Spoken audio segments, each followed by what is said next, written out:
If you only know Graham Elliot from his Top Chef and MasterChef appearances, you may not be aware of some of the difficulties he's faced with his Chicago restaurants. Here's where things went wrong.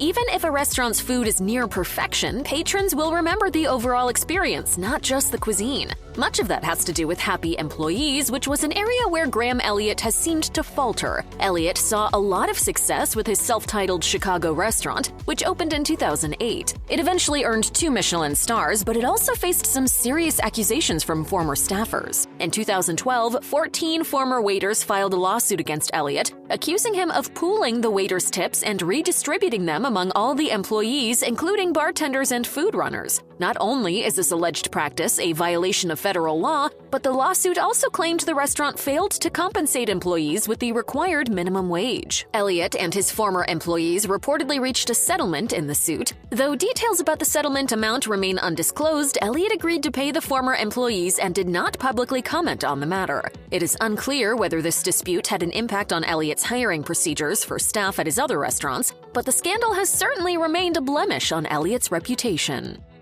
Elliot opened Grahamwich in Chicago's River North neighborhood in 2010. It was meant to be a casual sandwich shop where patrons could enjoy their orders with a side of truffle popcorn or chips and craft soda. Unfortunately, 3 years after it opened with a lot of fanfare, Grahamwich unceremoniously closed. After serving unique sandwich offerings including grilled cheese with cheese curds and tomato marmalade, or twice-cooked turkey and stewed cranberries with candied yams and sage mayo, Elliot simply announced, "Ladies and gentlemen, Grahamwich has left the building." Grahamwich's last service took place at the 2013 edition of Lollapalooza, the annual music festival for which, at the time, Elliot served as culinary director.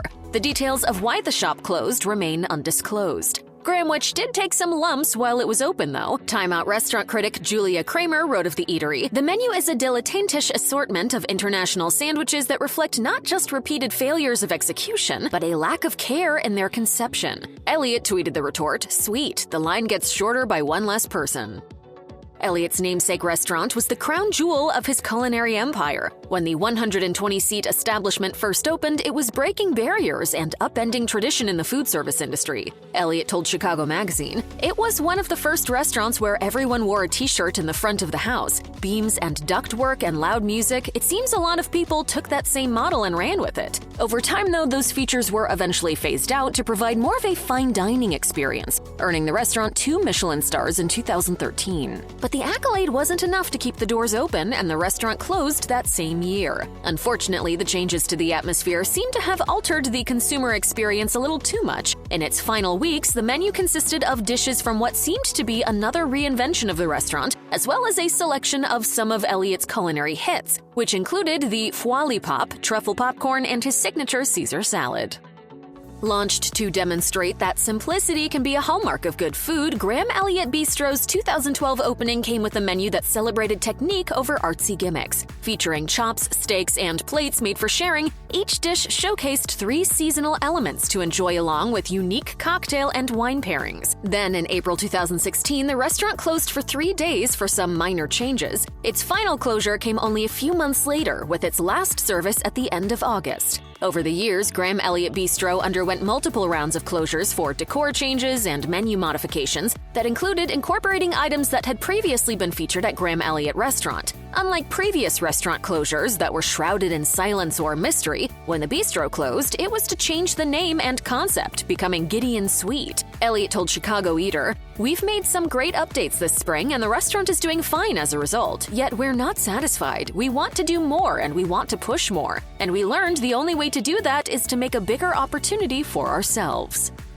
Gideon Sweet launched in 2017 and touted itself as the place to get a bite before a night on the town along Chicago's prominent Randolph Street. The restaurant was a joint venture between Elliot and Matthias Merges, specializing in small plates and cocktails. The opening came with considerable hype. The restaurant touted a rock and roll vibe, which included candles molded into various rock star saints and a cocktail called Ghostface Killa. The menu also focused on unique ingredients from pigtails to fish collars to celebrate foods that might ordinarily be given the culinary cold shoulder. Unfortunately, it wasn't enough. Gideon Sweet called it quits in 2018. Restaurant management released a statement that read in part, After a wonderful year of partnership between longtime friends Chef Matthias Merges and Chef Graham Elliot, Gideon Sweet has closed as they pursue new time-intensive projects.